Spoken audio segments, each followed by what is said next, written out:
Tá? Então, do que vai tratar a nossa disciplina Máquinas e Motores? Tá? Então, a gente vai começar, tá, pelo tratamento e qualidade da água. Tá? Então, esse vai ser o nosso primeiro assunto. Né? Então, nós vamos falar sobre ciclo da água, sobre abastecimento de água e saúde, qualidade de água e abastecimento, normalização e qualidade de água no Brasil, o uso da água, a água para consumo industrial, sistema convencional de tratamento, reuso da água, tipos de reuso. Tá? Bom, tá, mas aí a gente vai falar de máquinas e motores, aqui que tem a ver a água, né? Bom, aqui a água vai ser parte importante para nós, principalmente depois para o segundo tipo de máquina, quer dizer, para o nosso primeiro tipo de máquina, para o segundo assunto. Então, o que essa disciplina vai tratar, basicamente? Nós vamos tratar de máquinas térmicas, né? Máquinas e motores térmicos. Isso aqui é o que vai tratar essa disciplina. Né? Então, nós vamos falar de geradores de vapor, nós vamos falar de turbinas de vapor, nós vamos falar de bombas de fluxo, máquinas de fluxo, que são as bombas, nós vamos falar aqui também de refrigeradores, né? Vamos falar de trocadores de calor. Então, basicamente, quase todos os tipos de máquinas e equipamentos, né, que trabalham basicamente com variação de temperatura. Né? Então, que a gente comumente chama de máquinas e motores térmicos. Tá? Inclusive, o motor de combustão também entra nessa jogada aí. Né? Então, o motor de combustão também está dentro dessa classificação de máquinas e motores térmicos. Então, depois a gente saber sobre a água, porque vai ser um dos principais itens a ser utilizado nas máquinas térmicas, né? Vamos falar dos geradores de vapor. Né? Qual é o princípio de funcionamento, né? Como é que eles são classificados. Tá? E aí, então, a gente tem os geradores de vapor, né? Que comumente a gente chama de caldeira. Né? Nós temos, então, falar da classificação delas, né? As caldeiras flamo-tubulares, aquatubulares, caldeira elétrica, caldeira composta. Tá? Então, vamos falar um pouco também qual tipo de combustível que vai ser utilizado, né, na queima em caldeiras. Né? Se vai ser de alto ponto de fulgor, baixo ponto de fulgor, né? Que tipo de combustível é. Tá? Caldeiras de recuperação, né? Ver os tipos de caldeira quanto à pressão, quanto à posição dos tubos, né? Quanto à forma dos tubos, né? E quanto à natureza. Tá? Então, basicamente, é conhecer uma caldeira. Né? A gente não vai... Travou de novo? Oi? Está travando? Tá? Para mim tá de boa. Tá? Se der uma parada aí, vocês me avisem, porque é normal. A internet, esse tempo de pandemia, para a gente dar aula, é isso. Né? Então, para um pouco, vai um pouco. Né? Eu já estou meio calejado. Tá? Então, dentro dessas características da gente conhecer as caldeiras, né? Vamos ver quais são os componentes da caldeira, né? Então, quais são essas partes, né? Vamos falar um pouquinho sobre o vapor, né? O que é o vapor, como é que a gente utiliza esse vapor, como é que é formado o vapor, qual é a diferença entre um vapor saturado e um vapor superaquecido, e o que é um vapor saturado, o que é um vapor superaquecido, né? São características, né, termodinâmicas do nosso vapor. Tá? Depois a gente vai ter lá, no terceiro capítulo, nós vamos ver os motores de combustão interna. Tá? Então, a gente vai trazer ali uma definição, um breve histórico, né, como surgiram, qual foi a importância do motor de combustão interna, né, porque até ao surgimento do motor de combustão interna se usava as máquinas a vapor. Né? Então, a gente tinha um motor movido a vapor, a gente tinha quase tudo era vapor. Né? Daqui a pouquinho a gente vai falar um pouquinho sobre essa evolução. Tá? Então, a gente tem ali os tipos de combustão externa, que é a máquina a vapor, e combustão interna, que é o de pistão. Né? E aí, o que é um ciclo Otto? Né? Como é que funciona um ciclo Otto? Né? Também a gente vai ver os tipos e as classificações, né? Como é que são feitas a coordenação entre os cilindros, né? Os tipos de injeção, então, o que é cilindrada, o que é torque, o que é potência, tá? Então, vamos dar uma olhadinha bem de perto aqui para o pessoal não confundir mais torque com potência, tá? Depois a gente vai falar sobre, no capítulo 4, os trocadores de calor, tá? Que são muito importantes numa planta por exemplo, na refinaria, né? Refinaria, basicamente, o que tem na refinaria? Vapor e trocadores de calor, né? Tem ali vapor para todo o processo lá, né? Pra refino, e depois a gente tem vários tipos de trocadores de calor para a gente ter os vários tipos de derivados que vai ser tirado do petróleo, né? Desde pegar a quebra, né? A molécula de petróleo tem 24, 28 carbonos, né? E a gente tem que ir quebrando ali, né? Até chegar no 4, que é o butano, que é fazer o gás de cozinha, ou fazer a gasolina, que é 8 ou 7, o hectano e o octano, tá? Então, para que essa quebra dessa cadeia de carbono ocorra, a gente precisa de uma determinada pressão, uma determinada temperatura, e isso a gente faz através dos trocadores de calor, tá? Então, a gente tem trocadores de calor de contato direto, de contato indireto, tá? Então, a gente vai ver as características, a gente vai dar uma olhadinha nesses tipos de trocadores de calor, tá? E depois a gente vai dar uma olhada nos sistemas de refrigeração, tá? Assim, porque máquinas térmicas não é só máquinas que funcionam com alta temperatura, mas também aquelas que trabalham com a temperatura, retirando a temperatura do ambiente, né? Então, a gente vai ver ali os ciclos frigoríficos de refrigeração ou frigorigênios, né? Então, refrigeração doméstica, comercial, industrial, marítimo, tá? As diferenças entre cada um delas, como é que a gente pode trabalhar com condicionamento de ar, tá? A importância do isolamento térmico e controle de temperatura, os elementos que compõem o circuito de refrigeração, termostato, compressor, né? Condensador, filtro, tá? Então, o evaporador, toda essa parte que constitui o maquinário do ciclo frigorífico, tá? Depois, por último, se eu não me engano, né, acho que a última coisa, não tem o capítulo 7, não.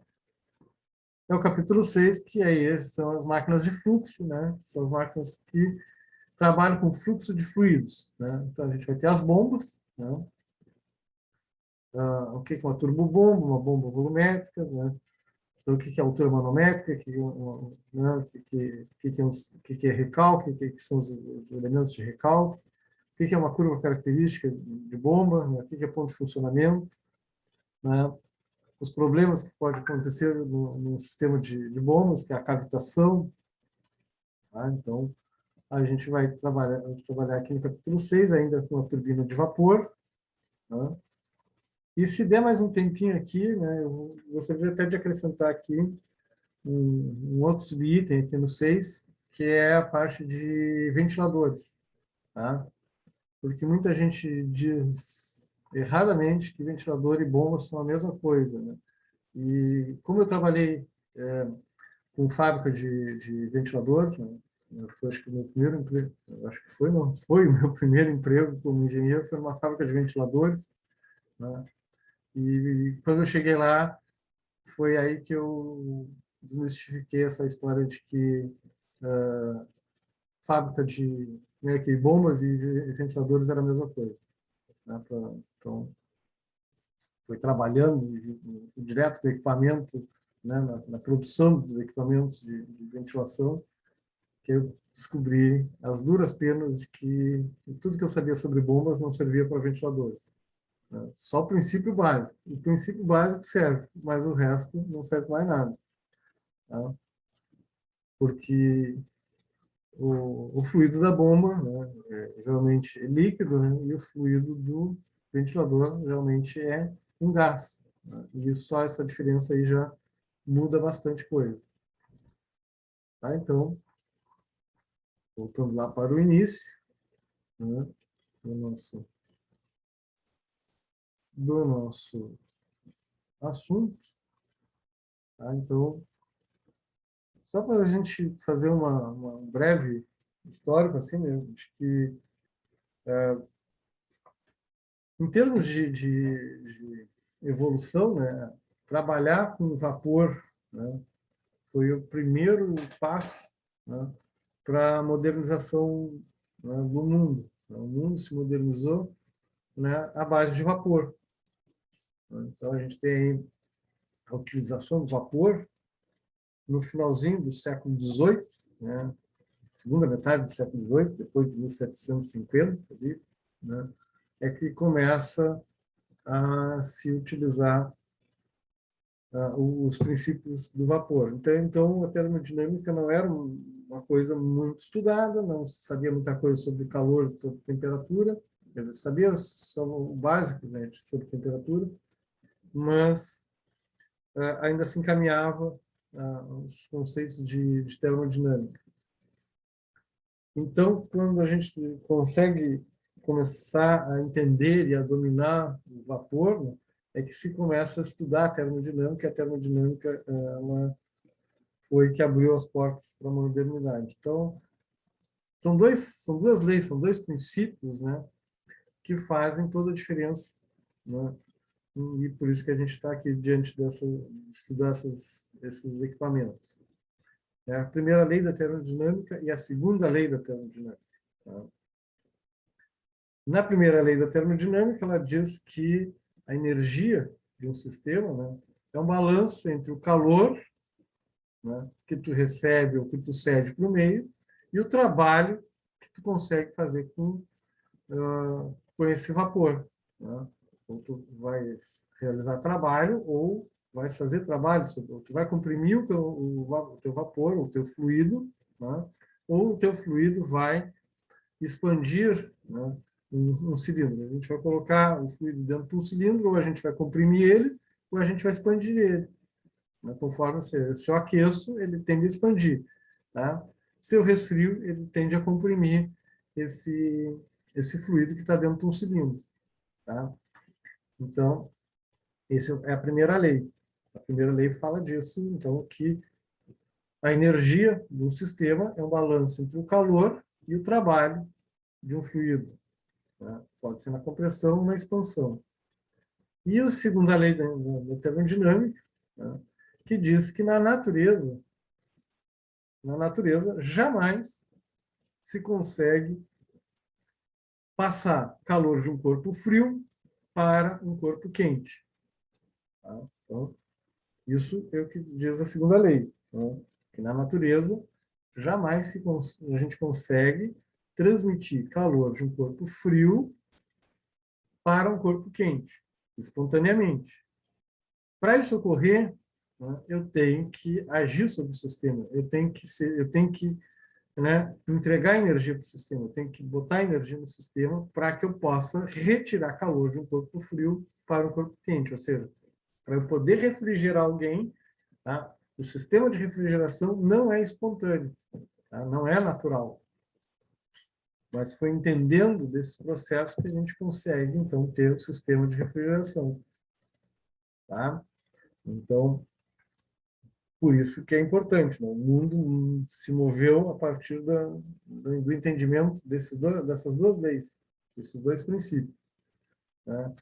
No momento que se começou a dominar o vapor, né, a gente vai substituindo a força de trabalho, que era uma força de trabalho, né, o animal, ou era feito por roda d'água, né, ou era feito por moinhos de vento, né, então se tinha sempre um agente externo, né, que era o fornecedor do trabalho que se queria ser executado.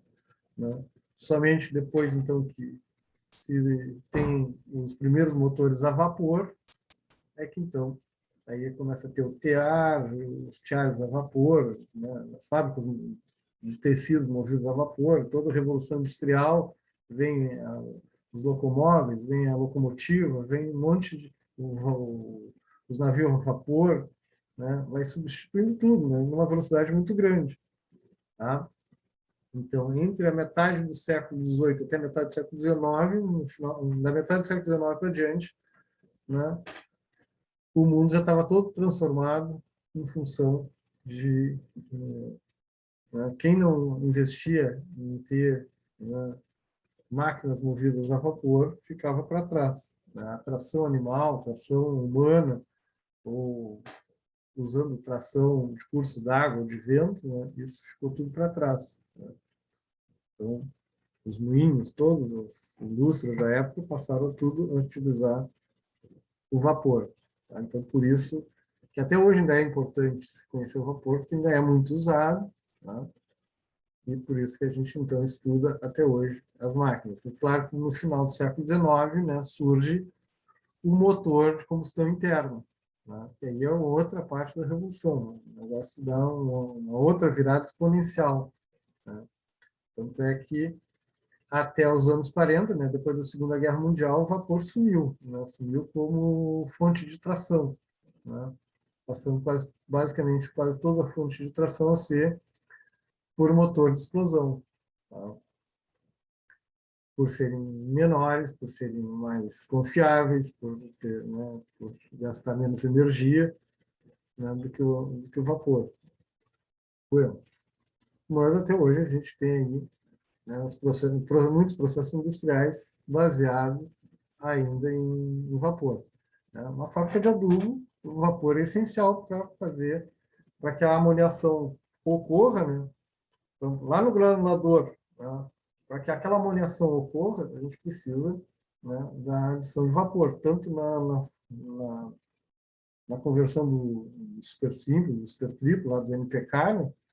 A gente vai precisar de vapor, e também lá na granulação vai precisar de vapor também para que ocorra a amoniação, que é uma reação química que vai ocorrer dentro do granulador. Tá? Então, ainda é um processo que utiliza muito. A gente, nos refinos, né, de petróleo, se usa bastante vapor, no refino de óleo de soja, tá? Na indústria de alimentos, né? A indústria de alimentos faz tudo, né? Onde a gente tem que fazer algum tipo de enlatado, né? Onde se tem alguma coisa que seja pré-pronta, né? Ainda se usa muito o vapor. Tá? Então, esse é um dos motivos porque a gente está aqui estudando, porque ele não caiu em desuso. Caiu em desuso como fonte de tração. Tá? Mas a gente ainda tem muitos processos industriais em que o vapor é protagonista. Tá? Então, e para a gente poder estudar o vapor, a gente tem que conhecer, né, quem é a estrela principal do vapor, que é a água. Tá? Então, a água, né, para que a gente use no processo industrial, não pode ser uma água qualquer. Né? Água qualquer pode ser para a gente beber, pode ser para a gente tomar banho, né? Que nos fornece uma água duvidosa para caramba, né? Que a gente ainda tem que comprar água para beber porque a gente não confia, né? Que chega na torneira. Né? Mas na indústria, não. Na indústria, para a gente, né, ter um vapor de qualidade, para ter um vapor que não vá danificar todo o nosso maquinário, né, a gente tem que ter uma água de qualidade. Tá? Então, por isso que nós vamos começar, então, né, falando da água, né, sobre como a água, né, como recurso, né, natural e vital do planeta. Né? E a gente às vezes não dá importância aqui, principalmente aqui no Brasil, a gente não dá muita importância, né, pela abundância da água, né? Porque o Brasil é um dos países onde a água é mais abundante. Né? E a gente tem o maior recurso hídrico do mundo, né? O maior número de rios e quantidade de águas potável, não, vamos botar assim, de água doce do mundo, né, se encontra no Brasil, tanto nos rios quanto no subterrâneo, né? Porque nós temos um subterrâneo muito rico em água. Né? Nós temos aqui o, o aquífero Guarani, né? O aquífero Guarani é um lençol d'água, né, que a gente tem no subsolo, que vai aqui do Rio Grande do Sul até o Mato Grosso, né? Se estende pelo Paraguai, né? Pelo sul do Paraguai, pelo norte da Argentina. Então, é um curso de água subterrâneo, né, muito grande. Ele é muito visado, né? E é chamado de Guarani exatamente por pegar toda essa região, né, entre o Rio Grande do Sul, Santa Catarina, Paraná, né, São Paulo, Mato Grosso do Sul, uma parte do Paraguai, norte da Argentina ali, né? Então isso aí geralmente eram as terras que eram dos povos guaranis, né? Então por isso que leva esse nome do aquífero Guarani. E nem todos os países têm esse recurso que a gente tem, então é muito visado por outros países, é muito visado no mundo todo, né? Que o Brasil tem esse recurso. Mas ele é relativamente frágil, né? É um recurso frágil, porque se a gente não tomar cuidado, a gente não cuidar do nosso recurso hídrico, a gente pode perder eles, né? A gente pode ter problema de assoreamento de rios, se a gente começa a desmatar, se houver um desmatamento excessivo, né, da mata ciliar. O que é mata ciliar? Aquela mata que fica, né, nas beiras de rio, né? Se a gente não tratar bem das nascentes, né, a gente pode secar as nascentes, a gente pode assorear rio. Então, né, agora passou ontem uma reportagem lá do Maranhão, né, na parte do Maranhão, que não é uma parte de seca, é uma parte, né, na divisa com o Pará, ali já é floresta amazônica, né? Os caras estão ali fazendo garimpo de ouro, né? Os caras já desmataram o que deu, né? Fizeram várias daquelas piscinas de rejeito de água para garimpo, tudo contaminado com mercúrio, né? Os peixes estão todos contaminados no rio, não dá mais para pescar no rio, porque está tudo contaminado por mercúrio, né? E o rio vai sendo assoreado porque todo o rejeito do, do garimpo, né, é jogado de qualquer jeito no rio. E então, né, o que acontece? É um rio que está prestes a morrer, né? Depois de um rio ficar condenado, não tem mais o que fazer, não tem mais volta, né? Mais ou menos o que foi que aconteceu com o Rio Doce, lá em Minas Gerais, né? Depois que aquelas barragens caíram lá e desbarrancou tudo, né? Contaminou toda a água, né? Então, um rio que era um rio caudaloso, que não serve para quase mais nada, né? Imagina, tu não pode nem colocar um tipo de indústria ali, quer dizer, tu até pode, mas o custo para tu limpar, para ter uma água de qualidade, para tu usar essa água de qualidade no processo industrial, né, vai ser muito grande, tá? Então, aqui nos fala, né, que a escassez de água, né, ao longo da história da humanidade, né, ela é responsável por grandes movimentos migratórios, né? Então, um dos mais conhecidos, né, são dois movimentos migratórios conhecidos de abandono de civilizações por causa da escassez de água. É os Incas, no México, né, que por escassez de água tiveram que abandonar, por isso que abandonaram aquelas cidades todas lá que ficam no meio da floresta, aquelas coisas com aquelas pirâmides maravilhosas lá, que eles tinham, né? Mas por escassez de água eles tiveram que abandonar tudo, né? Tiveram que procurar outras regiões para se estabelecer. E outra, se não me engano, em Bangkok, né? Que tem aqueles também umas pirâmides no meio de uma floresta lá, que tinha uma cidade que chegou a ter 1 milhão de habitantes, e por falta d'água tiveram que tudo abandonar, né? E naquela época não tinha tecnologia, faltou água, acabou, né? Acabou a civilização. Tem que sair do lugar se não tiver água, né? Só que os caras não souberam tratar bem da água, né? E tiveram que abandonar, né, uma civilização inteira. Então, para vocês terem uma ideia da importância da água, né, que a água representa 70% da nossa massa corporal, né? E ela é considerada o solvente universal, tá? E ela tem uma facilidade, né, porque também é um dos poucos, uma das poucas substâncias que a gente consegue, né, encontrar ela nos três estados, né, no gasoso, no líquido e no sólido, né? Então, a faixa entre o estado de vapor e o estado sólido da água, né, uma faixa de temperatura bem pequena, bem curta, né, entre 0 e 100 graus Celsius, né? Enquanto que alguns outros a faixa é maior entre a tua temperatura de vapor e a tua temperatura de congelamento, tu tens uma faixa maior, né? Também falando sobre a importância da água, né? Todos os alimentos que a gente vai ingerir, né, são compostos de água, então também, então a gente acaba ingerindo água não só pela ingestão da própria água, mas também no consumo de alimentos, né? A água tem a sua importância né, para a nossa higiene pessoal, né? Para a higienização das nossas roupas, dos nossos utensílios, né? Então, nesse último ano, a coisa mais importante que a gente viu é a parte da higiene, né? Como foi importante a gente ter, né, o conceito de higiene. Hoje também a água é importante para a produção de energia elétrica, né? A nossa energia elétrica aqui no Brasil mesmo é totalmente dependente da produção através de hidrelétricas, né? Então,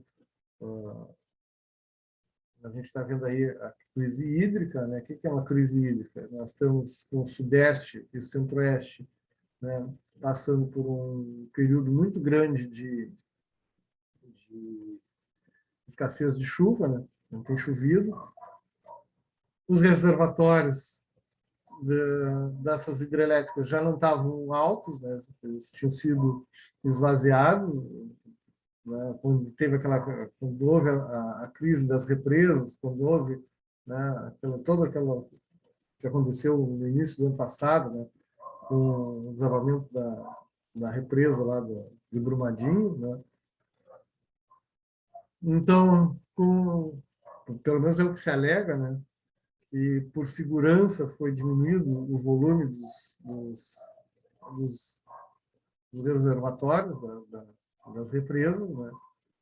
E então os reservatórios não estavam na sua plenitude. Não. A maioria dos reservatórios tem um limite de segurança ali, que trabalha ali com entre 75% e 80% do limite de capacidade de retenção de água, né? Então, mas estava abaixo. Isso aí, acharam que a questão de segurança tinha baixado um pouco os limites, né? Só que não contavam que havia uma estiagem tão grande. Através dessa estiagem, não tem chovido, o limite dos represas estão bem baixos, né? E agora, né, a gente, a gente já estava pagando bandeira vermelha desde o ano passado. Né? O que quer dizer pagar bandeira vermelha? Tu está abaixo dos 60%. Né? Se está abaixo de 60% do nível do reservatório, a gente entra em bandeira vermelha. Né?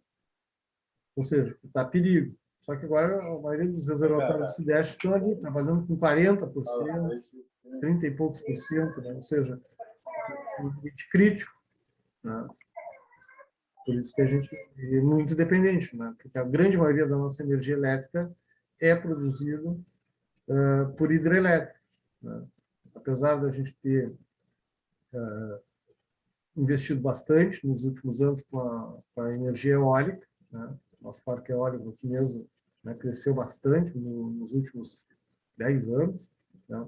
Sendo que deu uma parada, né? Nos últimos 4 anos aí se parou um pouco de investir na energia eólica por outros motivos, talvez querendo continuar dando prioridade à geração de energia hidrelétrica. Né? Nós temos ali 3 parques eólicos para sair do, quer dizer, nem sair, quer dizer, já saíram do papel, precisa entrar em funcionamento, né? Aqui em Rio Grande nós temos já, né, seria duas iniciativas privadas, né, que estavam construindo os parques, está tudo parado, né?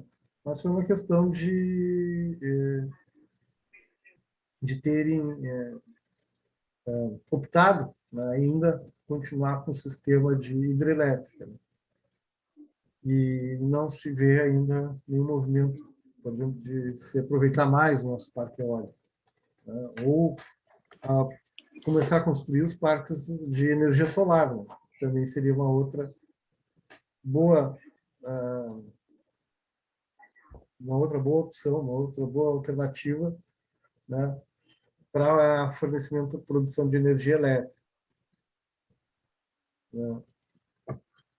Bom, mas o grande consumidor de água, né, não é o consumidor de casa, né? O grande consumidor de água é a indústria,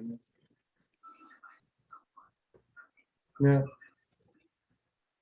Seja ela como matéria-prima, né? Seja ela a remoção de impurezas, né? Por exemplo, se a gente pegar um exemplo das fábricas de cerveja, né? Cada vez menos, né? Mas as fábricas de refrigerante já tiveram isso, agora não tem mais, porque agora tudo é PET, né? Mas as fábricas de cerveja ainda trabalham com garrafas retornáveis, né? Então, tem todo um processo de limpeza, de manutenção de garrafas retornáveis, né? Elas têm que passar, elas têm que ser lavadas com água quente, né? Então, tem todo um processo de desinfecção, né? Então, as garrafas vêm, né? Retornam para a fábrica e tem uma umidade na fábrica ali somente para fazer essa parte de higienização das garrafas para serem reutilizadas, tá? Sendo que as garrafas também, mesmo de vidro, quando vêm da fábrica da vidraria, também passam por uma higienização. Não tão severa quanto a parte de fábrica de retornáveis. Nas fábricas de retornáveis, nas unidades onde tem retornável de garrafa de vidro, né, a limpeza é mais severa do que as garrafas que vêm direto da vidraria, que vem da indústria do vidro. Tá? E a gente tem, então, a nossa parte aqui, que nos interessa, que é geração de vapor e refrigeração. Tá? Então, a água que nos interessa é a água que é basicamente utilizada na geração de vapor. Tá? E a gente também tem a parte da água que é consumida, né, para irrigação. Então, que é a grande parte. Esse, sim, o grande consumidor de água, tá, é a agricultura. A agricultura, né, utiliza 70% da água, né, que se tem estocada para irrigação. Tá? Não só para o arroz, não só para a soja, mas todo o processo de, de agropecuária, né, necessita de água de irrigação. E aí que entra o maior consumo.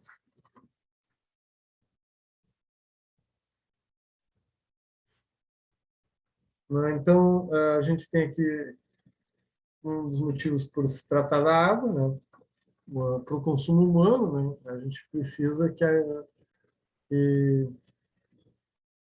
água, né? O homem, né? Não, não tem ainda, não é como os animais, né? Que tem, ou seja, o nosso processo civilizatório, no momento que a gente começou a se tornar um ser civilizado, né, assim a gente pode se denominar, né, a gente foi perdendo aquelas características naturais. Então, a água, né, não passa a ser mais começa a ser um problema de vetores de doença, né? É através da água que a gente, né, pega vários tipos de doenças, né? Então, as águas contaminadas, a gente não tem mais aquela defesa natural que, né, a gente não pode mais consumir água direto, né? Porque a gente, ao longo do processo de se tornar um ser civilizado, a gente foi perdendo essa característica de ser resistíveis aos patógenos da água, né? Então, tem vários tipos de patogenias da água. Tá? Então, para que a gente possa consumir essa água, né, a gente vai precisar que essa água seja tratada. Então, entra aí o primeiro embate que a gente tem de se recolher água é tratar a água, né? Então, a gente tem dois problemas, né? Primeiro que a gente precisa tratar a água para poder ingerir, para que ela não nos mate, né? Mas também a gente tem um outro problema que é quando a gente tem que se livrar da água que a gente usou, né? A gente usou ela na parte sanitária, a gente usou ela para lavar roupa, a gente usou ela para tomar banho, a gente usou ela para fazer comida, a gente rejeitou muitas vezes, né, parte dessa comida no mesmo esgoto, onde a gente, né, também largou toda a parte sanitária, né? E o que a gente faz com essa água de uso, né? Aí que a gente também tem que começar a tratar, né? Porque até então, né, até a metade do século, até a metade dos anos 70, né, o tratamento sanitário, né, o que se fazia? Né? Se juntava a água servida, a água usada, e se joga no mar, se joga nos rios e segue o baile. Né? Se vocês pegarem algumas imagens antigas da internet, vocês vão ver, né, os rios aqui no Brasil, né, com manchas de detergente, com espumas de detergente que eram, assim, era uma coisa fenomenal, era uma coisa muito grande, né? Porque até a metade dos anos 70 nunca se deu muita importância em tratar o rejeito, né? A gente tratava a água que a gente colhia para tomar, né? Também tratar a água que a gente começa a tomar é uma coisa do século XX. Até o início do século XX, a água que se tomava era a água que tu tirava do chão, tirava do rio e toma. É isso aí, né? Então, dependendo do lugar, tu tinha uma água, né, com uma certa qualidade duvidosa, né? Rio Grande, até os anos 60, era uma água que a gente chamava que era uma água saloba, que era aquela água com gosto meio salgado. Porque a captação da água de Rio Grande, até os anos 60, era ali na hidráulica, né, ali no bairro da hidráulica. A gente está aquela caixa d'água, né, que é do século XIX ainda, né? Aquela caixa d'água de ferro fundido que tem ali na hidráulica ali, era ali que se captava a água da cidade. E a cidade estava crescendo na volta. E o pessoal fazendo fossa, né? Então, era a água que se tomava em Rio Grande. Você imagina, né? A 200 metros da hidráulica tinha uma casa com fossa, né? E o lençol freático, né, recebia rejeito das fossas, das casas ali da volta. Não tinha muita casa na volta dos anos 60 na hidráulica. Tá? Aqui quase todo mundo aí nem tem idade para se lembrar que já foi um vazio aquilo ali na cidade. Né? Aquilo cresceu dos anos 80 para diante, até os anos 80, ali na volta da hidráulica não tinha muita casa não. Tá? Aquilo ali começa a se desenvolver, né, com o boom do TTS, quando eles criam o TTS aqui, que Rio Grande explode em população. Tá? Então, assim, até os anos 60, 70, era isso que a gente tinha, né? Aí, com a criação do Distrito Industrial, que a água de Rio Grande começa a ser captada lá no canal do São Gonçalo, né? E se tem esse canal adutor, né? Que traz água do São Gonçalo até ali a estação de bombeamento, ali, de tratamento e bombeamento ali na estrada Rio Grande Cassino, ali, no que passa o Parque São Pedro, tá? Depois do viaduto do trem, né? Ali está a estação, que ali é o final do canal adutor, né? Um canal de concreto que foi feito, né, lá do canal de São Gonçalo até ali, para trazer a captação da água para ser tratada. Tá? E a gente começa a ter água tratada, é isso aí, nos anos 70. Né? Então, quais são os fatores determinantes, né, de acometimento de doenças no homem devido à qualidade da água. Então, a gente tem essas deficiências de higiene, né? E a gente ainda tem no Brasil muito disso, né? A captação da água, né, muito próximo da parte de rejeito, né? Acondicionamento da água em vasilhames para fins de reservação, podendo se tornar ambientes propícios para a proteção de vetores vulneráveis à temperização da qualidade, né? E quem nunca viu, né, pessoal aí de baixa renda, né, que não tendo condições de comprar uma caixa d'água decente, né, usa esses tonéis de reciclagem, né, que não é o adequado, né?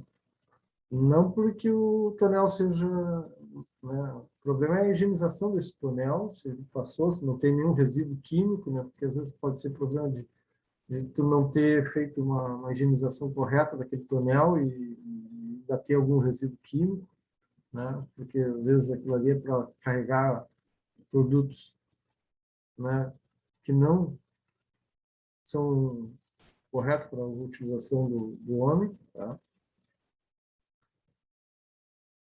E procura de fontes alternativas de abastecimento que constituem potenciais riscos à saúde, né? Um exemplo disso, assim, de fonte alternativa, né? Muita gente, né?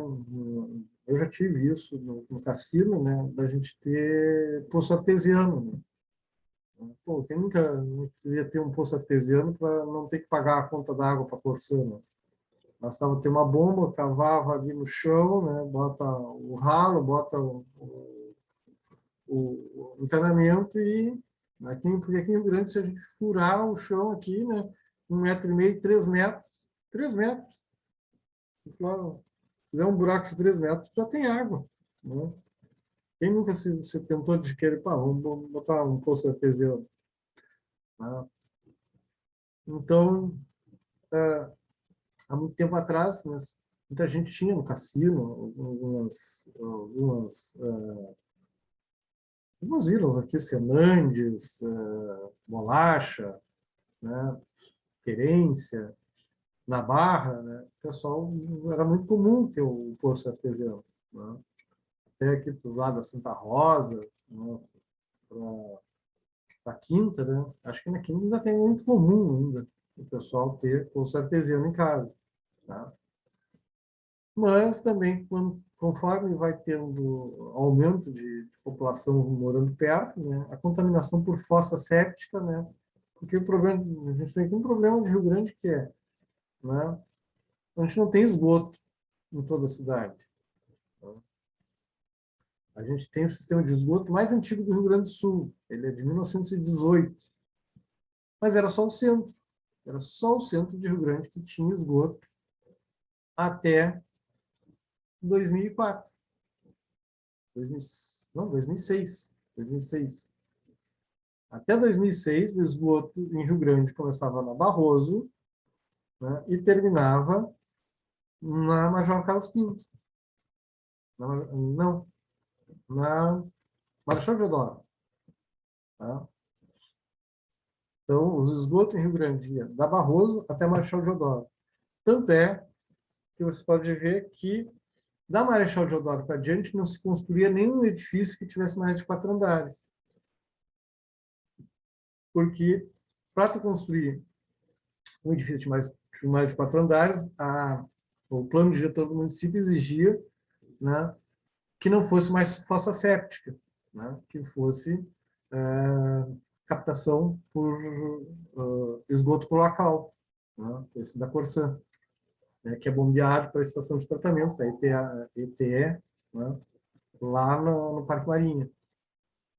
Não é no Parque Marinha, é do lado do Parque Marinha. Os caras também, né? Onde é que os caras botam uma ETE, né? Do lado de um bairro, né? Por isso que tem aquele problema, o pessoal do Parque Marinha sempre reclama no verão, né? Por causa né? Tem os tanques de decantação, né? Naqueles tanques de decantação, chegou o verão, vai vir, né, o problema do cheiro, né?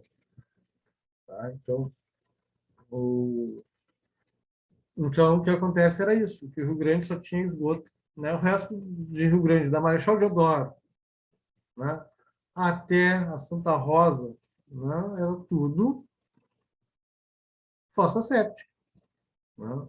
E fora os outros bairros aqui da volta do centro, né? Os bairros todos da volta do centro também é tudo fossa, né? BGV, Santa Teresa, Navegantes, ali o Lar Gaúcho, né? Salgado Filho, todos esses bairros aqui da volta do centro, Cidade Nova, né? Vila Municipal, tudo isso aí era na base da fossa séptica. Então, tu ter um poço artesiano se torna inviável nesses lugares, por causa da contaminação. O nosso subsolo aqui em Rio Grande, o lençol freático do centro, é todo contaminado por fossa séptica. Por quê? Porque foram, né, décadas e décadas, né, de utilização de fossa. Então, a contaminação por coliformes fecais é bem grande, não se recomenda, né? Patente. A não ser que tu tenha só para, sei lá, eu tenho um lava-jato, né? Eu vou montar um lava-jato. Bom, você só vai lavar carro, né? Bom, aí tudo bem, né? Não tem problema de ser uma água contaminada porque tu não vai consumir. O problema é o consumo da água, né, para beber. Então, vamos entender um pouquinho do ciclo da água, como é que como é que ele ocorre, né? Então, através do desenho aqui, a gente consegue enxergar melhor do que a gente falar, né? Do, do texto, né? Mas a gente pode ver o seguinte, né? Que a gente tem, né, a parte da evaporação, né, das grandes massas de água, né, dos rios, dos lagos, dos mares, né? A gente tem essa parte da evaporação, que é a evaporação? É quando a água muda de estado líquido para gasoso, né, num determinado, uma determinada condição de temperatura. Tá? É um processo lento. A evaporação é um processo lento. Não é como o processo de fervura. O processo de fervura é um processo rápido, né? Então, a gente tem a evaporação, a vaporização, que é quando a gente ferve a água, né? E a gente tem a calefação, que é quando a gente joga, por exemplo, água sobre uma superfície quente, que aí é quase que imediato, né, a troca de estado de líquido para gasoso. Tá? Então, a evaporação é esse processo lento, né? Através da energia solar, né? O sol que vai aquecendo a água. Então, a primeira vai assim, por camadas. Né? A primeira superfície ali, tanto dos oceanos quanto dos rios, dos lagos, elas começam a evaporar, tá? E vão se formando, né, as nuvens. Né? Por que as nuvens vão se formando? Né? Porque quando esse vapor d'água chega a uma certa altura da atmosfera, o ar está mais denso, está mais frio. Tá? E aí, então, há uma condensação. Esse vapor começa a condensar e começa a formar as nuvens. Tá? E as nuvens, elas vão condensando e vai tendo um limite de saturação, elas vão saturando. Tá? Então, vai saturando, vai formando a nuvem, ela vai saturando, as nuvens vão se juntando, né, de acordo com as correntezas de vento, os ventos vão juntando essas massas de água, e até essas massas de ar vão começar a se precipitar. Né? Porque vai ter uma massa muito, muito grande de vapor da água condensado, né? Então, a gente tem ali uma parte de condensação. Vamos lá de novo. Vamos de novo.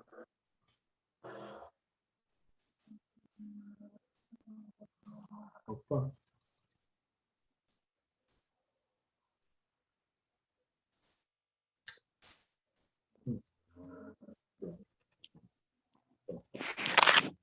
Tá, então, eu vou falar para vocês, aí, então, essa grande massa de água condensou, né, e se juntou, ela precipita. O que é precipitar? Começa a chuva mesmo. Então, aí começa um processo nas partes mais altas do relevo, né? Então, o que acontece é de, então, a água começa, quando ela cai nas partes mais altas do relevo, ela vai tendendo a descer, e aí vai, de acordo com o teu relevo, ela vai formando rios, vai formando lagos, ou ela continua correndo, formando rios, né, até a parte mais baixa da superfície, que são a parte dos oceanos, né? Então, os rios vão descendo as montanhas, descem as partes mais altas, né, tudo em direção ao oceano. Tá? Dependendo da altitude, onde se encontra, né, as altitudes muito, em terras muito altas, com altitudes muito grandes, né, a gente vai tendo esses picos, né, desses lugares que eles vão sendo cobertos por neve, por gelo, por causa do ar lá ser mais rarefeito, né? Então, como o ar é mais rarefeito, a temperatura está menor, né? Quanto mais rarefeito fica o ar, menor a temperatura. Menor a temperatura, né? Aí essa precipitação chega quando essa precipitação baixa de 0 graus Celsius, né? Aí a gente tem a formação ou de neve ou de gelo, né? Vai depender da densidade da precipitação, tá? E esses picos muito, muito elevados, né? Os picos de montanhas, como a Cordilheira dos Andes, né? As montanhas rochosas nos Estados Unidos, como nos Alpes suíços, ou lá nas cordilheiras do Himalaia, né?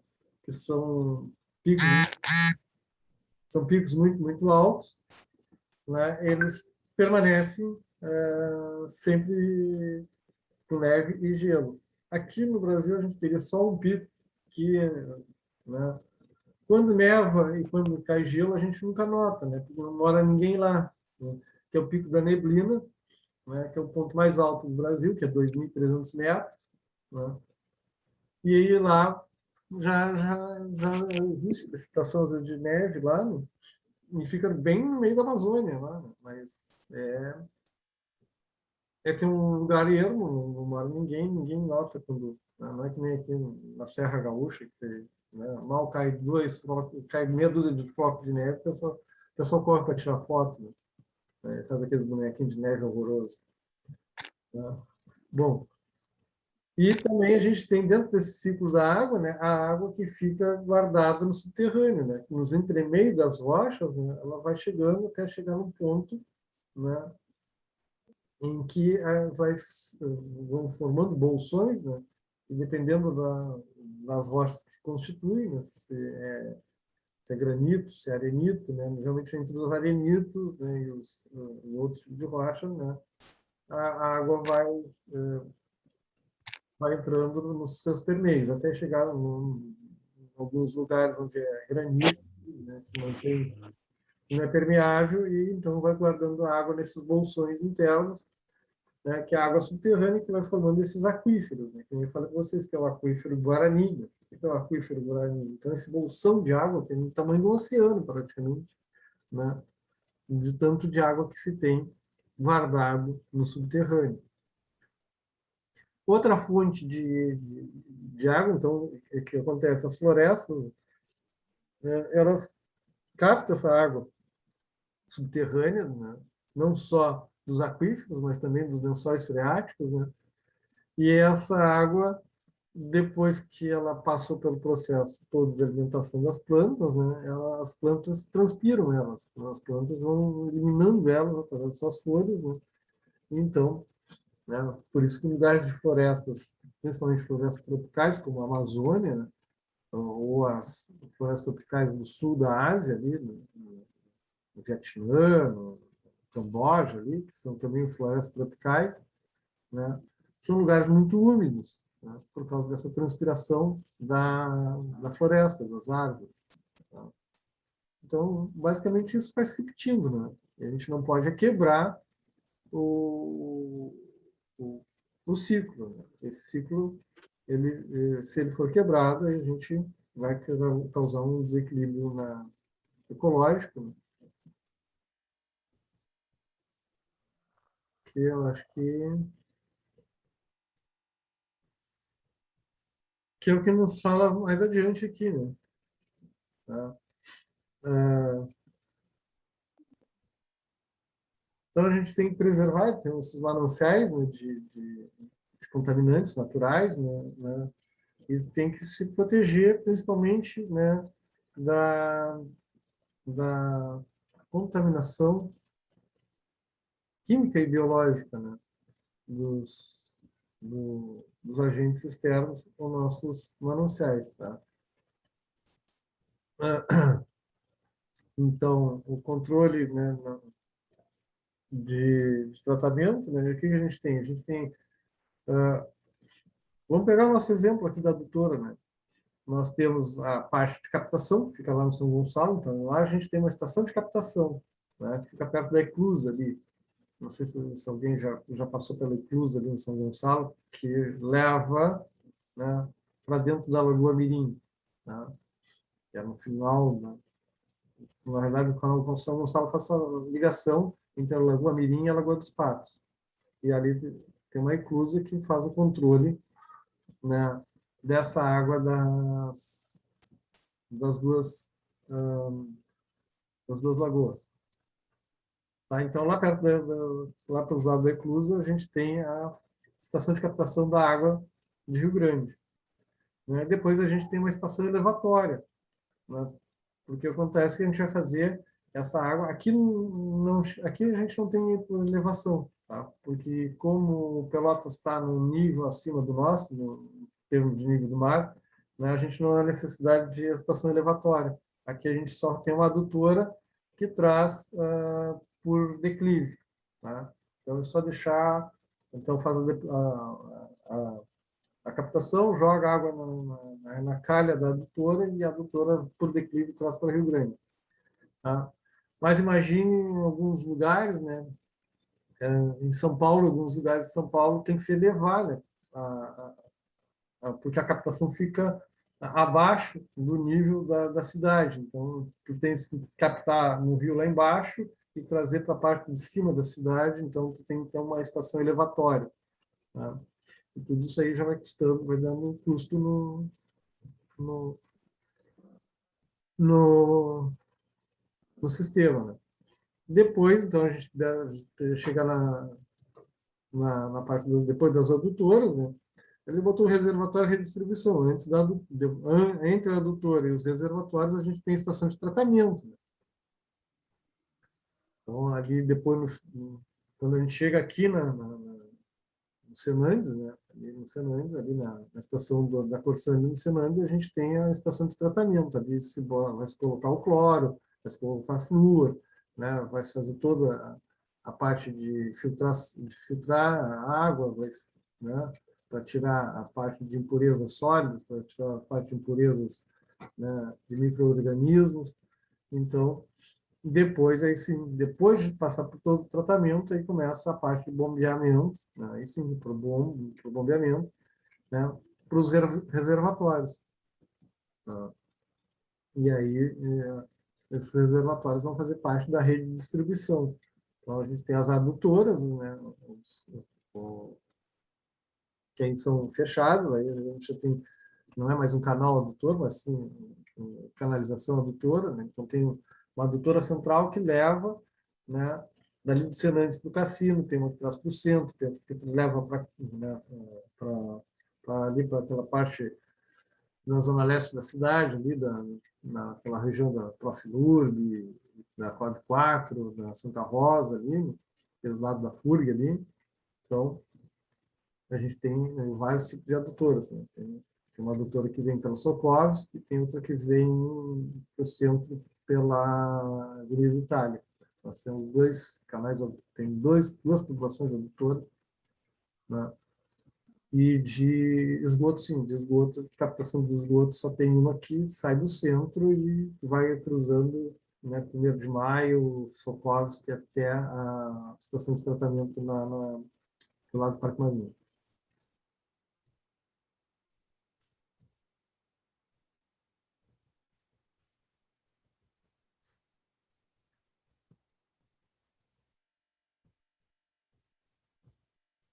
Bom.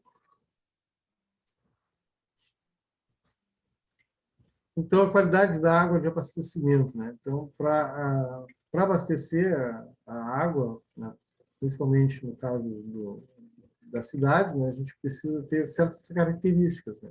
que é uma normativa, né, dessa água, né? Então, tem que ter as características físicas, químicas e biológicas, né, de acordo com procedimentos, né, de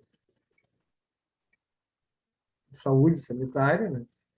E então a gente, né, para saber se a água é boa ou não para captação, então tem que saber se está dentro desses parâmetros, né, para a gente não ter uma captação de qualquer tipo de água, né? Por exemplo, aqui em Rio Grande mesmo, a captação teve que ser do São Gonçalo para a gente ter uma água, né, que seja somente água doce, né, que não seja água salobra. Por isso que essa captação tem lá por isso que a gente tem a bendita do canal, do canal do Toro, desculpe, é a eclusa, né? Aí tem a eclusa ali na Lagoa Mirim, para que quando a Lagoa dos Patos, né, salga, né, dependendo da época do ano, dependendo do tempo, né, a Lagoa dos Patos ela vai salgando, essa parte salgada chega até dar lá pelos postados de São Lourenço, né, que é o que todo pescador, né, reza para que aconteça isso, né, para que o camarão entre, né, e o camarão vai se esparramando na beira da lagoa até chegar lá perto de São Lourenço, né? E quando isso ocorre, que a lagoa vai salgando, né, que a água vai ficando salobra, ou seja, essa mistura de grande quantidade de água doce com água salgada do mar, né, aí a gente tem uma boa safra de camarão. Mas, em compensação, essa água não serve para a gente beber, né? Então, para você ter uma ideia assim, do histórico de captação de água de Rio Grande, né? Então, antes da água ser captada na- ali na hidráulica, né?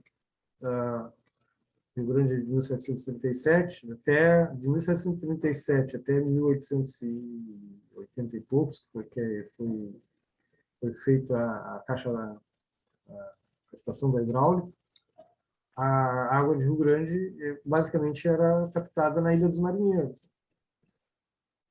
e de algumas lagoas aqui da volta, né? Que não, em épocas, quase todas as lagoas aqui de Rio Grande sempre teve esse problema de, de salgar, né? Porque a água salgada também, ela, né, dependendo do nível do lençol freático, ela também contaminava o lençol freático, né? Então, ali a Lagoa Verde, ali, essas lagoas aqui mais próximas do centro aqui, né, dependendo da época do ano, ela tem essa característica de ficar um pouco salobra, né? Então, foi sempre um problema para o Rio Grande a captação de água. E a água foi sempre trazida, né, para Rio Grande na época do Império, lá da Ilha dos Marinheiros, né, até fazer a captação do lençol freático lá na hidráulica, né, e depois, dos anos 70, se resolveu, né, trazendo a água da Lagoa Mirim.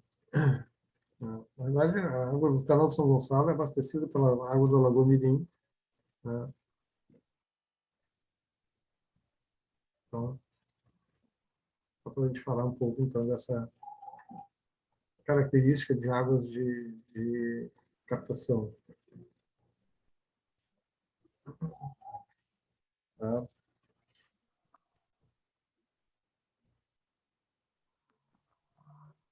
Então, estamos falando que as substâncias, né, que na parte de transporte, né, então, substâncias dissolvidas e partículas presentes, né, na massa líquida são transportadas por esses cursos de água, né? E eles vão mudando continuamente de posição, estabelecendo um caráter fortemente dinâmico da qualidade da água. Tá? Nos rios, a gente tem essa característica dos rios, né, ter essa dinâmica, tá? E principalmente se a gente começar a mexer muito no rio, né, a gente pode também modificar a qualidade da água, né, e se tornar um problema, né? Aqui no Rio Grande do Sul a gente tem alguns problemas de assoreamento de rios, né? Nós temos dois tipos de assoreamento aqui. Nós temos um assoreamento devido à forte irrigação do arroz, né? A forte irrigação do arroz, ela traz muitos dejetos, muitos particulados, né? Porque, né, é um problema muito grande, porque já se tem algumas medidas disso, né? Porque quase todo o excesso de adubação, quase todo o excesso de adubo que se usa nas granjas de arroz ou lá na plantação da soja, né? Esse excesso de adubo ele vai para o rio, né? Porque quando o processo de irrigação e o processo também da chuva, né? Todo o excesso de adubo, né? Os caras botam sempre a mais pensando nisso, vai ter irrigação, vai ter chuva, né? Então se bota mais adubo do que necessita, calculado para a planta, né? Mas só que esse excesso de adubo, né? Ele é lavado, vai para o rio, né? E é um particulado que vem para contaminar, é um contaminante, né? Então a gente muitas vezes, né, está consumindo, se não for bem tratada a água, está se consumindo esse contaminante, né?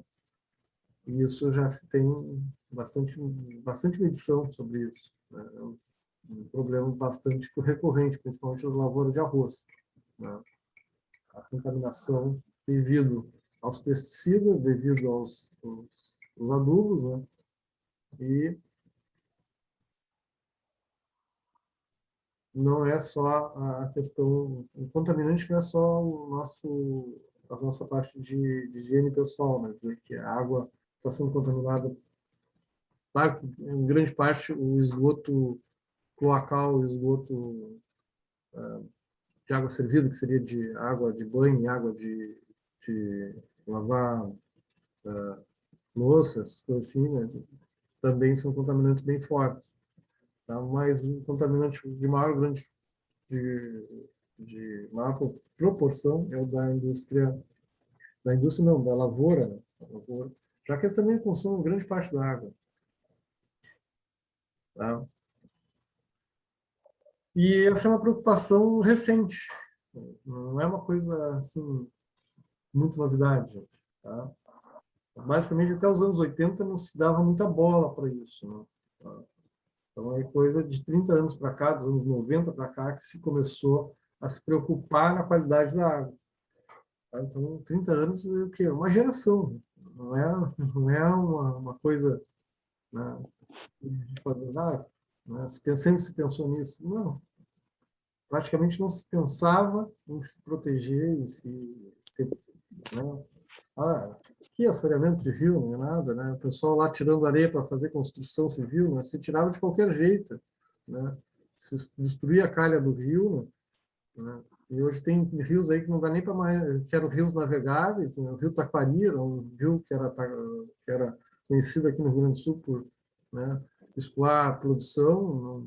Hoje já pouco se usa o Rio Taquari, né? Porque ele foi exaurido, né? A calha dele foi exaurida, né, tirando areia, né? Se tirou muita areia, né, para a construção da Grande Porto Alegre, né? Faz tudo que vê lá de edifício em Porto Alegre, né?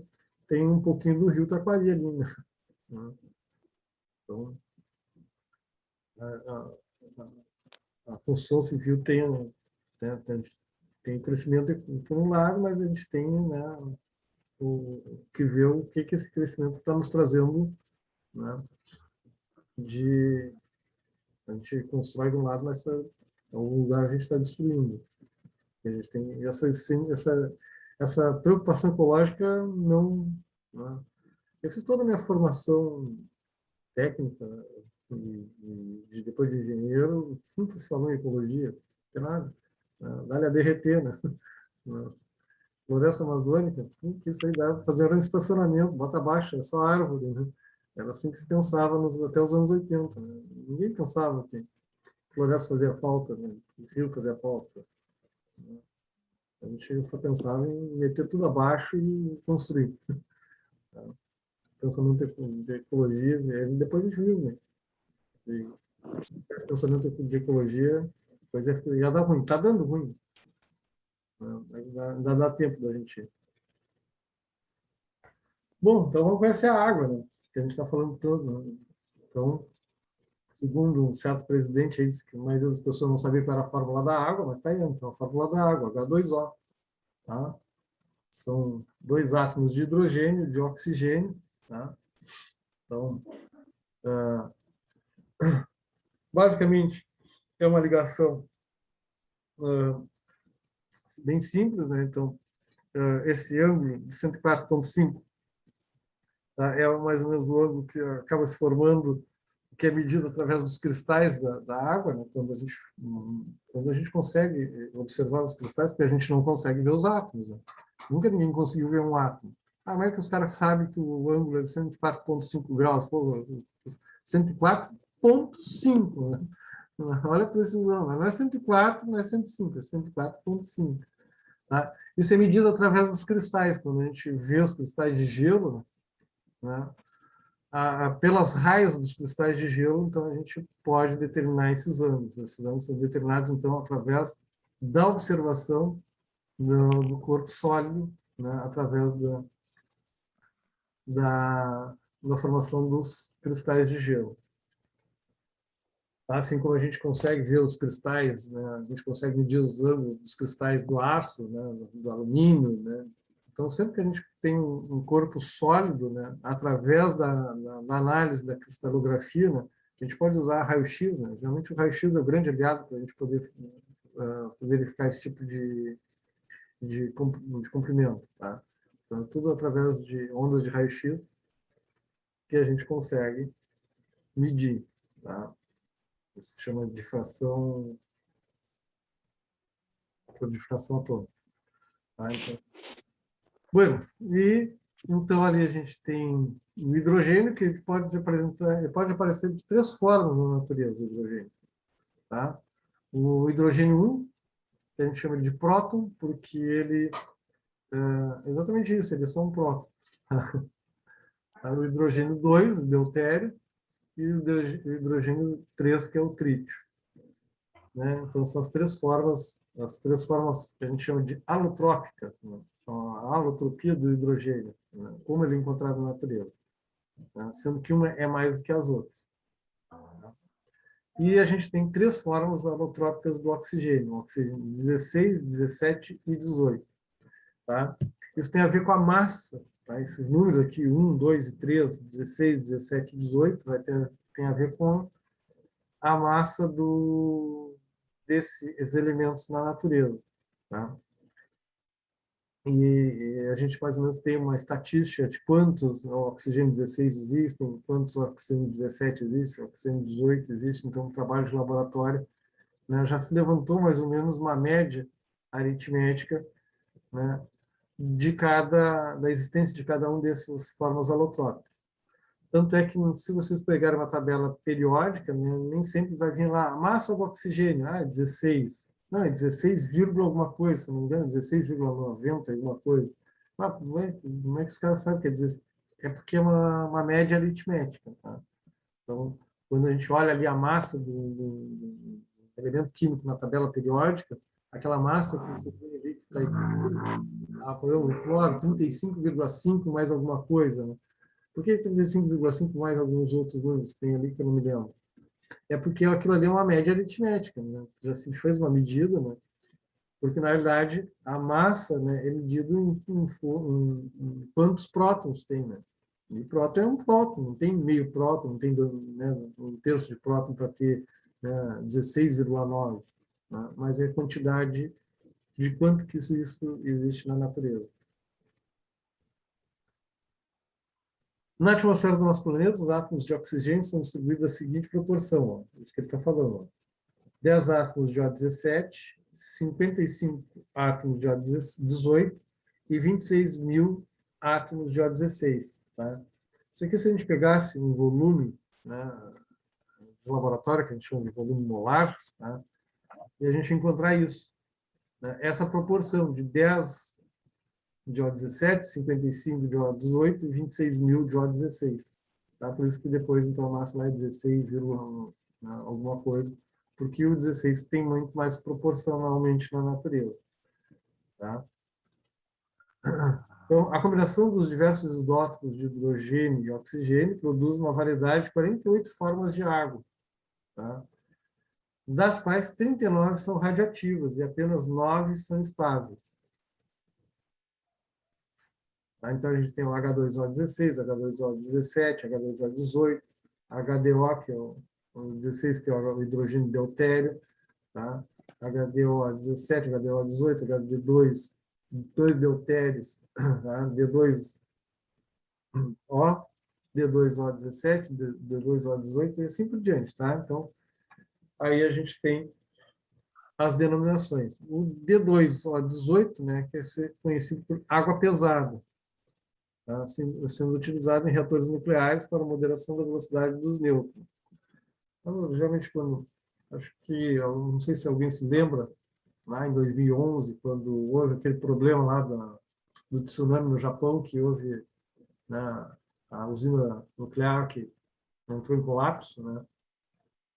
Exatamente foi por isso, porque no fornecimento de água pesada, né, que foi interrompido o fornecimento de água pesada lá no processo, né, por causa do tsunami. Eles não tinham um bypass, eles não tinham alguma coisa que pudesse fornecer água, né, porque eles usavam no processo a água vinda do mar, e aí no que houve tsunami tiveram que cortar o fornecimento de água para o processo e, né, entrou em colapso.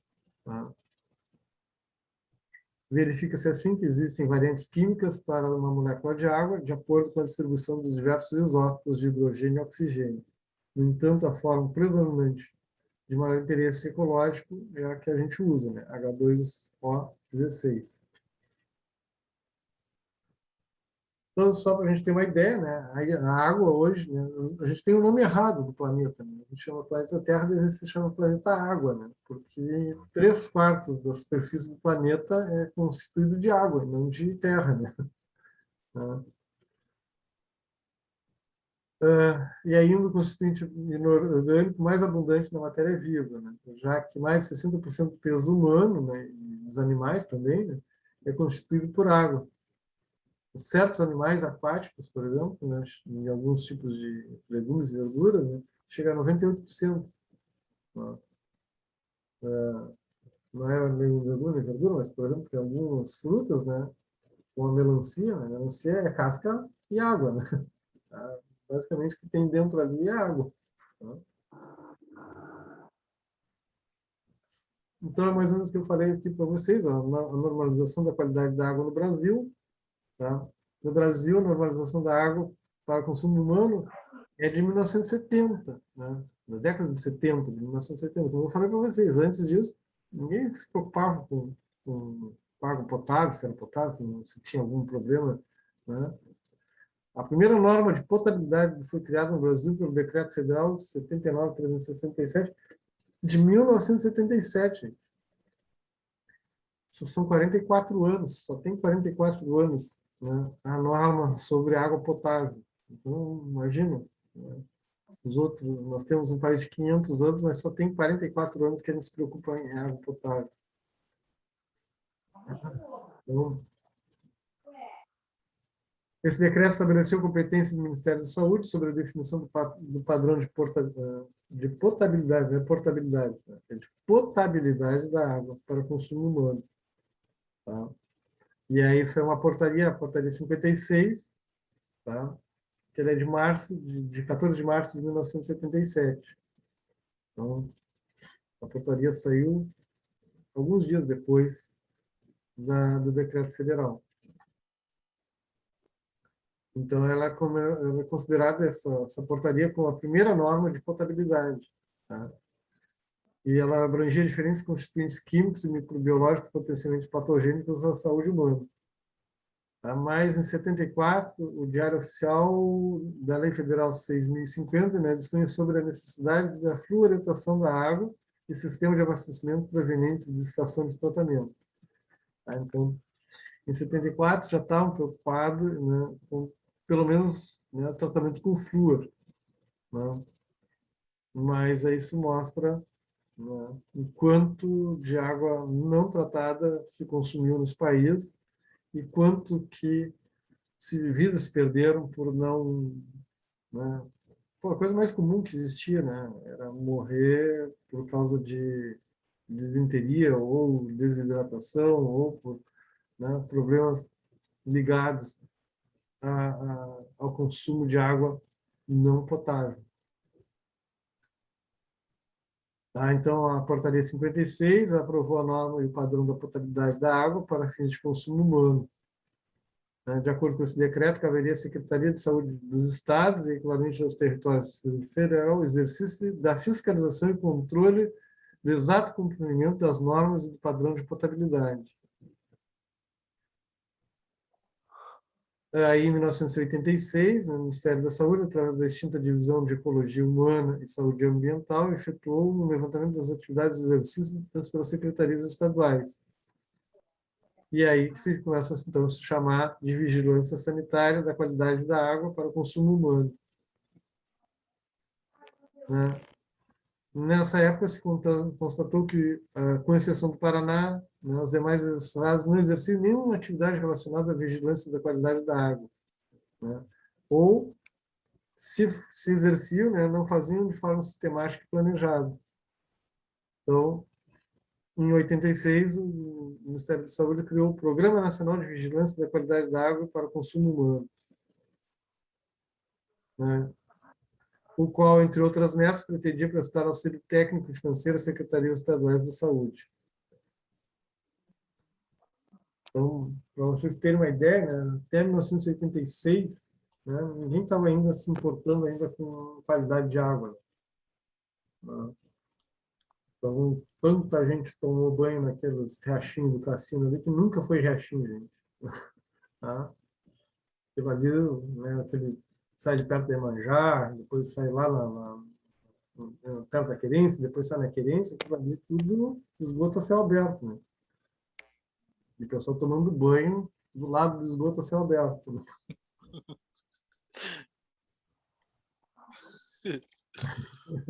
Estão rindo, mas quantas vezes vocês não brincaram na aguinha quentinha? Ah, que água tá quentinha. De vez em quando o cara é criança. Pô, só agora tu fala isso pra nós, cara. E tu acha que eu não brinquei naquela água suja também? Cara, eu ainda estou no tempo que tomei banho de valeta, cara. Era chover e o cara tomava banho de valeta. Pô, a melhor coisa que tinha quando eu era criança. Era chuva de verão, dava aquele temporal de feijão, assim, enchia a cidade d'água, assim, aquelas valetas, tudo. Porque o Rio Grande só tinha esgoto no centro da cidade nova. O resto tudo era valeta, né, cara? Não tinha lugar assim. Valeta e patente. Oi? Valeta e patente. Né? Valeta e patente, exatamente. Eu estava falando para vocês. Era tudo na base da fossa séptica. Se voltar mais no tempo ainda, eu não peguei esse tempo, mas na época do meu pai, né, era pior ainda, né? Porque tinha os cubeiros, né? Tinha os caras que passavam com carroça para levar os tubos, né? O que era o tubo? Era um negócio da patente. Né? O interior tem muito ainda. Não, mas tinha assim. Pô, imagina, não vamos muito longe. Na Cidade Nova, Cristóvão Colombo ali, né? Imagina, em 1950, 1960, ainda tinha gente recolhendo cubo ainda. Né? Que nada mais era que uns latão grande ali, cheio de coisa, né? E os caras levavam ali para lavar ali perto do hospital psiquiátrico, coitados do pessoal ali, né? Era ali que ficava a empresa que fazia a limpeza. Imagina, a empresa que fazia a limpeza, né, que recolhia, né, lavava os cubos ali perto dos fundos do hospital psiquiátrico. Mais adiante tinha as fábricas de peixe, né? Bem pertinho das fábricas de peixe, ali do Amaral, Amaralzinho, Figueiredo. O pessoal estava preocupado com qualidade. Que qualidade, né? Vai com tudo, né? Imagina se tu vai fazer uma coisa dessa, né? Tu vai botar hoje um próximo né? Tem técnico ambiental, tem fiscalização para tudo, né? Ainda bem que tem, né? Não, porque quanta gente ficou doente, morreu, nem sabia do que, né? Mas, mas ainda tem muita coisa atrasada. É só a gente pegar a Tem. lancha, atravessar para o outro lado lá, né? Principalmente na fábrica, né? Ah, sim. Muita coisa, né? Principalmente nessas fábricas da Barra aí. Lá, né, eu trabalhei onde é a Iara 2 ali, eu trabalhei na antiga Maná. Né? E ali nos fundos da Maná tinha um lago de decantação, tinha uma piscina de decantação, né? Que era todo Tem rejeito. ainda, Tem ainda? Puta que tem. pariu. E aquilo ali, para vocês verem, né? Aquilo ali ficava juntando, né? Todo o rejeito da fábrica, que faz toda a limpeza, passa para as lavadoras, para ciclones, para toda aquela limpeza ali, e o que vem de rejeito vai para ali, né? Eu E só aí, trabalhei, eu trabalhei, oi? eu trabalhei o 2019 na 2020 na Iara ali, na Multicalma ali. O Uhum. escritório da Multicalma era do lado de uma fossa a céu aberto ali. É. O ano passado. Na realidade, aquilo ali é considerado rejeito de produção. Vai Do saber. vaso, não, mas dos banheiros? Não, não, é uma piscina grande. Fica lá no fundo, depois Não, do. não, eu estava ali no meio, ali, nós trabalhava do lado. Tu tinha que Tá? passar com a mão, Não. tinha que passar com a mão ali do lado do escritório Não, é na Rig Multicalma. 2, é na Rig 2 que ele tá falando, Pedro. Na Yara 2. Né? Na Era 2 lá, eu trabalhei lá na Era Não, eu 2 tô lá. falando, eu sei, mas eu tô falando na 1 ali, que agora que é moderna ali, que eu trabalhei na montagem dela ali. O Ah, ali escritório era da o Multicam. esgoto. Ali era o esgoto do Esgoto. banheiro ali, a céu Isso. aberto. Não, não, estou falando Céu na aberto. 2 não era esgoto do banheiro. Na 2 era rejeito de produção. Tá lá tem, O pluvial, né? A água vai, eles juntam a água e mandam de novo para dentro da fábrica. Exatamente. Claro, a água Em da chuva, tese, do... em tese. Mas quando É, chovia, mas quando chovia, aquela piscina transbordava. Né? aí fala e a melhor gente, ainda. Várias vezes e a aconteceu. Eu gente trabalhei 2 anos ali, transitava com tudo alagado. né? Não, E mas para onde eu corria a falo água aqui, depois que eu falo transbordava? hoje. Corria para o saco da mangueira ali, né? Né? Eu falo hoje ali, que a gente fez a fábrica nova ali da Yara ali mesmo. Ali era um esgoto céu aberto ali, lá do escritório da Multicalma ali. Passava ali, era um cheirão que não deu o nariz do cara. E esgoto céu aberto ali, a fossa céu aberto Não, ali. mas não vamos muito longe, né? Pô, que é o lugar que mais tem tecnologia em Rio Grande, mais avançado, não sei o quê, a FURG, né? A FURG está fazendo estação de tratamento de esgoto agora. Né? Então, uma obra ali, ali quem vai pela Sokovski ali tá vendo ali que eles abriram um portão ali no fundo, ali, bem no que passa a, Ah, é? Então, onde vai ter as empresas da Oceantec ali, né? Bem para cá, tem o portão da Sokovski, bem antes de chegar ao portão ali, de quem vai do centro para entrar no portão da Sokovski, da FURG, eles estão construindo ali. A recém está saindo a estação de tratamento do esgoto da FURG. Né? Porque que era? Dentro da FURG tinha bem. E não era longe da Rio, gente. Bem perto da Rio ficava a fossa central da FURG. Não era, não foi uma nem foi duas. Né? Estourou aquela fossa ali, tu tá indo pro RU, tá indo pro restaurante lá, e aquela fossa aberta. Aberta não, estourada, né? E aquela água, né, se esparramando pelos passadiços lá da FURG, né? E aí os caras lá, né? Cheio das tecnologias, falando de um monte de tecnologia, mas não trata do que é principal, né? Fala de tecnologia, mas não trata da merda. literalmente da merda. Tem que ser bem português nessa hora, né? Pô, tu trata de tudo que é tecnologia, mas vem cá, e do que tu faz ali no banheiro, tu não trata, né? Não trata o teu quintal? Exatamente, né? Fala dos outros, mas né? É fácil falar de ecologia, falar de não sei o quê, né? Que eles têm lá mestrado em ciências ambientais, não sei o quê, proteção do meio ambiente, mas vem cá, e essa fossa aí? Né? Parece aquele cara que está falando de ecologia, mas não bota planta na samambaia da sala, né? Né? Buenas, então vamos dar uma parada por aqui, amanhã a gente continua, né? Para a gente falar do uso da água. Então, tá?